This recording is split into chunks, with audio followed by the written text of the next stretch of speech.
year, and we don't want to be just doing that all the time. Like I've seen some of the kids, like that they start blackmailing us if we bribe them too much, right? If you don't give me this, I won't do this. Absolutely. And that's not actually a good I have seen kids, where namaste garo to, and then I'll give you chocolate, even that, and then they will do namaste. I think that will be very that's what I was trying to say. I will buy toys or anything regardless, but not to use it as an incentive for anything that they do. We can give them incentive or reward for something huge, like a big, if they do well in their education or something like that. At the end of the year, if you do so well on your studies, then we can buy you a big Nintendo Switch or whatever. Sure. But then not like for every single thing, like if you eat, if you wear your clothes, or if you go out with us, I think because they grow up thinking, I can take advantage of this. Yes, exactly. I can get away with it.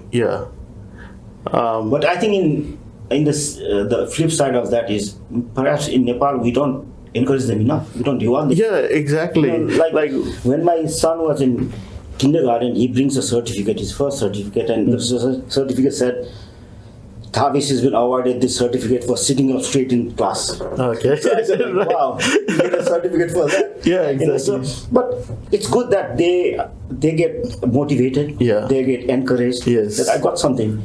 In Nepal, maybe the certificate, it's too, this is nothing, like you have to do more better. So and also that we have this very bad culture of comparing with other kids, Like when I was growing up, like my mom's elder sister, my auntie's daughters were really good in studies. They always become like first and second at St. Mary's School. And then I always used to get compared with them, And you know how girls are, like, they after giving exams, they say, I did so bad, like, I think I'm going to fail. And then when the result comes out, they become first and second, right? And I wasn't that good in studies. And then, always, sometimes you feel like, doesn't matter, like, whatever, how hard I try, I'm not going to be as good as them anyway.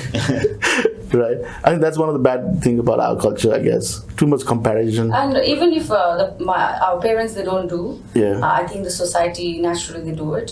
So one of the reasons my mom, my parents, they decided to send my sister to overseas, like America, even though she wanted to stay back, was like, I won Miss Nepal, and then I was getting all the attention and all this stuff, and my sister was like just 1 year older than me.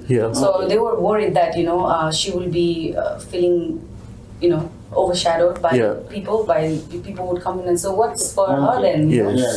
So and they were like, I still remember that my mom said, if she stays here, then she will probably feel very inferior. Even though they're not doing it, the people are comparing to kids, So that's a very bad aspect, I think. Yes. And the community does that, and then the parents ultimately. So it's a big responsibility as a community as well. When we meet our friends and then their kids, not to make comments. I think it's a duty of care as a community to make sure that we are having that friendly environment for our kids here. Sure. It may be even in case like if you have two kids, one of them becomes a lawyer. The other one becomes, I don't know, bricklayer or something. Nothing wrong with that, Yeah, exactly. You can, especially in Australia, live a decent life, earning good money, hard-earned money, laying bricks. So there's no preconceived notions to good career or success. That I think.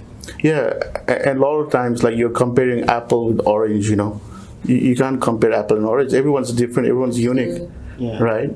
But I can understand what Payal said about the communal pressures. They will say, "Oh, my sons, both of them are lawyers." And that sort of pride in that. But I think it's what they call Australia is the egalitarian society. Everyone's equal. Yes. So there's perhaps in Nepal it's not that. Whether you are born into a royal family or you are an aristocrat or you are so I think that's probably the single most damning sort of thing about our culture there. It's like you are sort of classified into a group of person. But here you are equal and be the best in whatever you want to be. Exactly, And I think that's what we should be telling our kids. Like, you can be anything.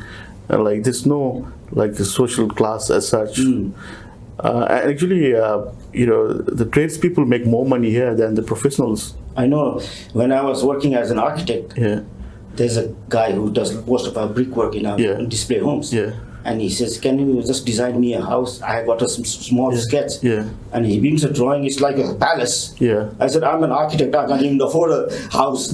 One third the size." Right. There's a bricklayer is building this, like huge house. Like plumbers, like in their 20s, they're driving Ferrari and Lamborghini and stuff. Actually, Sahas been saying, I don't know how he picked that up, and I just recently asked him, "What do you want to be when you grow up?" And he says he wants to become a builder. Oh, He hasn't changed that statement. He keeps on saying he wants to become a builder. Okay, so he's a big fan of Bob the Builder. But can you fix it? Yes, I can. And we're not changing that statement by saying, no, you want to become a doctor or engineer. So fine, if he wants to be a builder, Let's talk about food, actually, because food is